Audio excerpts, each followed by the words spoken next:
Welcome back to Nick Lenz's Comic Corner, classic slash non-classic. This is episode number 810 and Doubleshot number 704.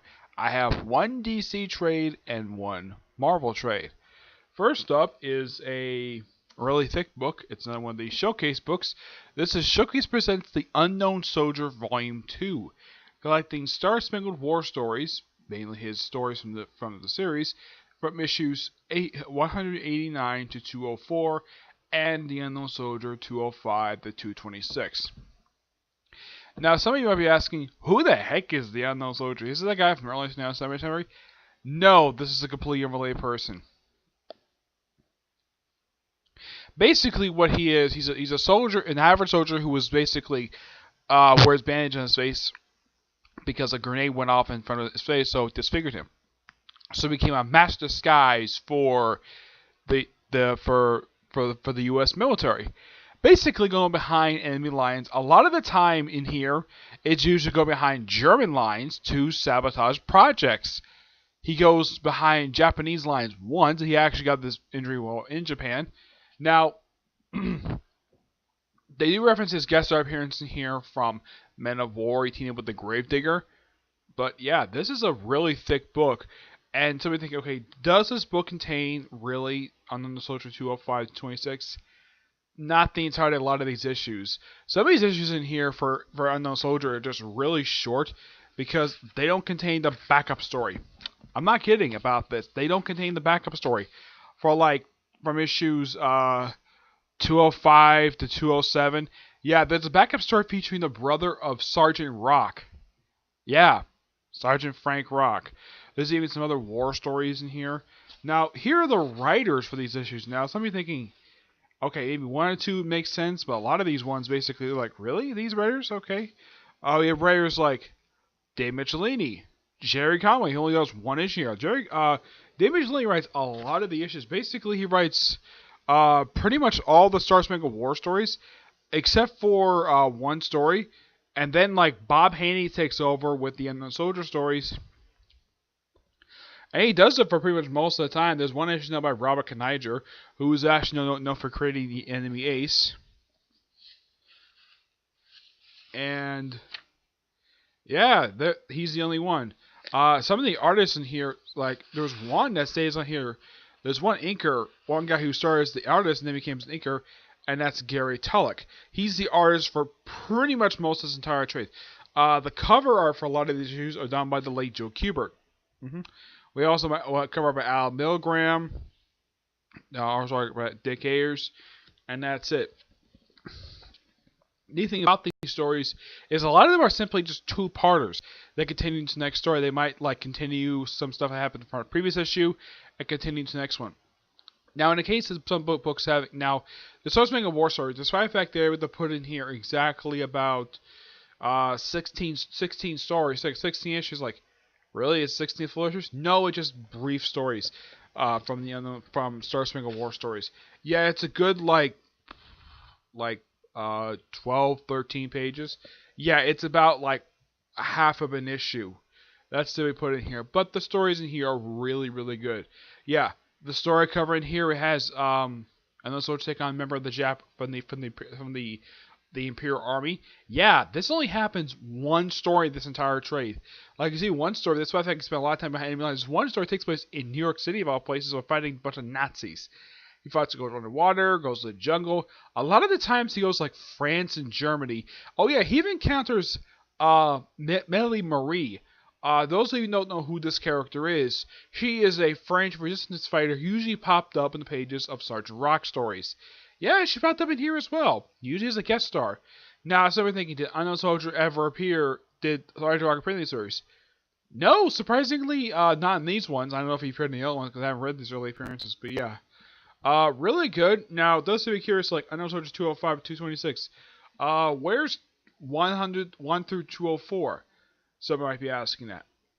Well, DC did this a lot. Not as lot as Marvel did, but DC is for a lot of their titles, where they're an anthology title and continue numbering as the main title series. They also did it for Sergeant Rock. Let's see. They did it for a lot of the other really big war characters. Enemy Ace never got an ongoing series in the 70s. He got a miniseries. Unknown Soldier himself, his first volume, lasted from issues 205 to 268. He had a few revivals. He had like an ongoing series published in the 80s, a miniseries in the 90s, and a brief ongoing series published in the 2000s. So yeah, and this guy was even recently appeared as recent as issues of Damage. Yeah, the character's still around. They changed kind of who this character is. Excuse me. Heck, his first post-Flashpoint appearance was actually in a war comic. Yeah, he came in G.I. Combat, of all things. A comic he did not make his debut in. That was Starswing War Stories. Yeah, DC was known for publishing a lot of war comic books. Not as much as Marvel did, but yeah, DC published a lot of these books. I'm going to give this book a 10 out of 10. Book stories in here are really good. Put this over here. Alright, next up is a Mara book. This is X-Men Gold, Volume 5, Till Death Do Us Part. Yeah, I'm going to talk about this thing. Okay, we have this book collects X-Men Gold, number 26 to 30, and the X Wedding Special. The writing in here, the X-Men Gold issues are written by Mark Guggenheim. Yep, he does the writing for the issues. He also co-writes one of the stories in the Wedding Special. Chris Claremont and Kelly Thompson also do writing as well. The artwork in here is mainly done by 3 different artists. Dave Marquez, who does the flashback stuff in issue 30. 27 and 29 are done by Gerald Barros, and 26 and 28 is done by Michelle Bondi. Now, simply put, the Wedding Special, which is also referenced here, yeah, it's basically the bachelor and bachelorette parties for both Colossus and Kitty Pryde, who got engaged in issue 20 of X-Men Gold. Yeah, Marvel built this wedding up for a period of 5 months. Not as long as DC did for Batman and Catwoman, when they built that wedding up for over a year. This was only a period of 5 months, and boy, people were ticked off basically when issue 30 came out. Not to the point when sending Ryder death threats. Yeah, that was stupid on part of the people who did that. Yeah, the second time recently I've ever heard, because some people didn't like how the issue turned out, so they sent the Ryder death threats. The last time I heard this happening was with the first issue when Captain America Steve Rogers came out, when Nick Spencer got death threats for that as well. Dan Slott got death threats for apparently killing Peter Parker in Amazing X-Men 700. This has happened practically 3 times. Yeah, last time was 2 years ago, and before that was 4 years back. Yeah, apparently when some people don't like what Ryder does, they send him death threats. Thank God Mark Guggenheim didn't get that, because the guy is also shorter of Arrow. Yes, and he gets time to do this. Somehow. Yeah, the woman who's kind of the news anchor woman who's basically a bigot. Yeah, she is finally taken down. Yeah, she had been a recurring villain throughout X-Men Gold. I didn't care for this character. I'm finally glad they finally able to catch her on something. Yeah, what did they arrest her on? Attempted genocide. Because here's the thing. Apparently, Guggenheim remembered the events of Dream's End when Colossus injected himself with the cure to the Legacy virus. The Legacy virus was something started back in the early 1990s. Yeah, in story, this was started by Strife, the clone of Cable, who spread the Legacy virus across and basically was killing mutants and humans. At least 2 known mutants were killed by the Legacy virus. One was Jason Woodrow, aka Mastermind, the original one. His daughters are around today. And of course, the villain Pyro was killed by the Legacy virus. Colossus was killed. He killed himself in order to release the cure. Apparently, he had traces of the Legacy virus inside of him, and this news anchor woman tried to release it. Yeah, she tried to. Yeah, and when he was kidnapped, he was taken to a Raxxon space station of all things. I'm like, really? Why the heck would you take him there for? The whole thing is abandoned. And I gotta point out, though, not the first time I've seen it where there's an abandoned Raxxon space station and villains use it for some strange reason, because Raxxon, despite how greedy they are, they will abandon space stations completely on a whim. Yeah, this has been a reoccurring problem for Marvel. The last time I saw that Raxxon did this was the pages of Deadpool the Duck. Yes, The book where Howard the Duck and Rocket Raccoon merged into one particular person. It was Howard the Duck and Deadpool. Yep. After Kitty and the X-Men rescue Colossus, they attempt to have a wedding. Apparently, Ileana says something that she was not supposed to, and Kitty Pryde basically leaves Colossus at the altar. This is the second time I've seen it in an X-Men comic where they try to have a wedding, and they call off last minute. Yeah, though, here's the thing. At least Colossus is not going on a rampage like Polaris did when she tried to marry Havoc. Yeah, by the way, she was one who proposed to Havoc in that particular. That would happen in the Chuck Austin story. This is Guggenheim. Yeah, instead of having Colossus go on a rampage, he gets sad. Now, I have no idea why in the world they decided to call off the wedding at the last minute. I don't know what the thought process is. I know a lot of people are very disappointed with the issue. Well, not to the point where we saying Mark Guggenheim death threats. My personal theory, I had two personal theories of why this happened. One, because apparently Marvel was getting cold feet about this thing, because this was the first wedding they've had in years in their comic books. The last known wedding Marvel Comics ever had was when, actually there was two of them. One was, and both were X-Men related weddings. No joke. The last two official weddings Marvel had were X-Men related. When Deadpool married his smoking hot demon wife, Shaquilla, and when Northstar married his boyfriend. Oh, by the way, this is something I thought was really stupid. I'm like, it's a gay wedding. And yeah, apparently this group known as the 1 Million Moms apparently hated it. That's 1% of people who read it. As far as I know, the book got praise for it. Yeah, and apparently people at DC tried to do the same thing, but apparently Dan DiDio said no. Yeah. But as for this, okay, I don't know why Guggenheim switched up for, but he did. He called off the wedding, and we had a wedding, but not the one we built up to for 5 freaking months. What wedding did we have? We had a wedding as a result of a mini-series that was been published prior to this. A mini-series called Rogue and Gambit, written by Kelly Thompson. By the way, she's actually writing the Mr. and Mrs. X series, where the first arc is basically Gambit and Rogue on their honeymoon. Yeah, they get married in here. I'm like, really? Okay, for a couple we really wanted to see married for a long time, and apparently Marvel said, nope, we're not doing it. We're calling it off at the last minute. Oh yeah, there's even a reference to Cyclops and Jean Grey's wedding from the 1990s. Yeah, they actually reference it. As a matter of fact, where this wedding takes place is actually in the same area where they got married. I'm like, wow. Good job, Guggenheim, pointing out. Too bad that unless you're a long-time reader, you're like, really? Okay, when the heck did this happen? Because they probably know about Cyclops and Jean Grey married. Like, when in the world did this happen? Like, me, I know when this happened. I never read the comic when it came out, but this happened back in X-Men Volume 2, number 30. But did this book have an editorial note about that? Oh, God forbid we actually put that in here. I mean, it's very rare we see that nowadays. I see occasionally in Transformer comics. I've seen it in Spectacular Spider-Man. Zardesky loves using editorial notes. I think Unbeatable Gwenpool, I think she had editorial notes. But do X-Men books? Very rare they would actually do it. I would love if they did, but nope, they never did. Yes. And some agree with me. Yeah. Having this wedding not happen was an absolute stupid move on the part of Marvel Comics to do. Yes. And as far as I know, there has not been any other weddings planned since then.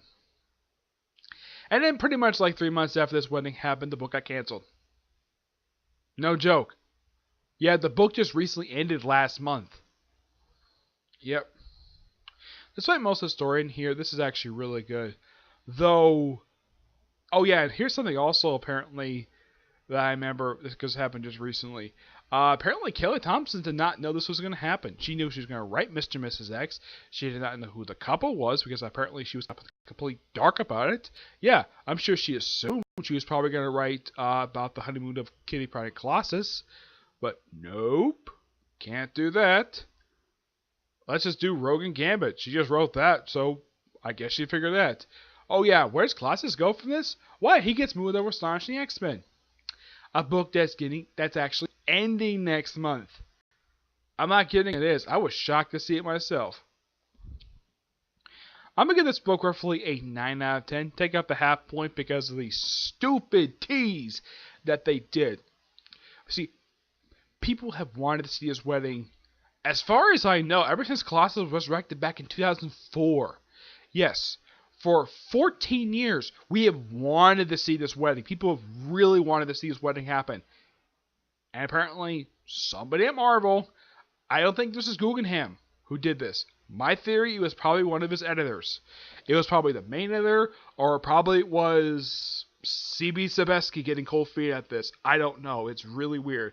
If I get a chance to meet Guggenheim, I'm actually going to ask him about that. Like, why in the world would you switch up this particular thing for? Yes. Yeah, the wedding of the century. Yeah, a wedding that we wanted. We wanted this wedding. We wanted Kitty Pryde and Colossus to get married. Not Rogue and Gambit. No one actually asked for this particular wedding. I personally don't have a problem with it. At least it's something that people, yeah. But here's kind of the thing. When it comes to the X-Men, half the time, Marvel just doesn't care to do anything new with the X-Men. Yeah, let's just mimic old tropes for no reason, or couples being together because they're iconic. This is an iconic couple. What's wrong with this couple? Me, personally, I see nothing wrong with this couple at all.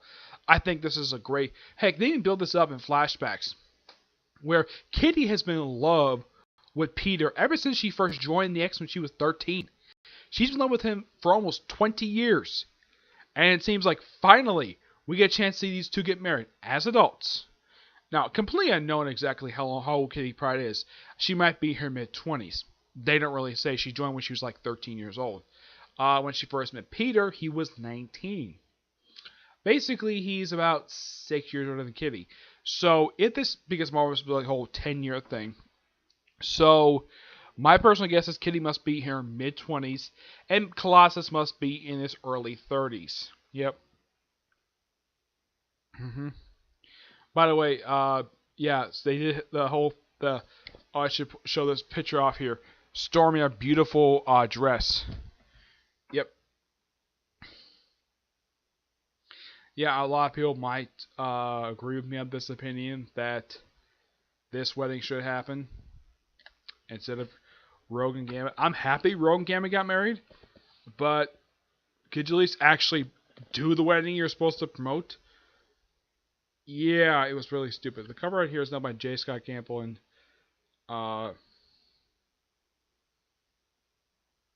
Cyber Yeah, it's a good cover. Alright, so that's really it for this particular review. Stay tuned for tomorrow for my first review of a new anime series, which I'm going to finish the first season tonight anyways. Yeah, I expect to review that tomorrow, and that's going to be on The Gray Man. Yes, that's what I chose to do my next review on. Anime review series I'm working on right now. I wanted to get this one out of the way because I just got it done. Also expect tomorrow to see a review of a Bleach special because I finished reading a series Kubo did before he did Bleach. The review of the first episode of the new season of JoJo's Bizarre Adventures. That's going to come tomorrow. And I think a review of Seven Deadly Sins and My Hero Academia. I think that's it. I think about 5 or 6 videos overall, but oh yeah, and also and probably another comic corner as well. Okay? Yeah, but until we see you next video. Bye.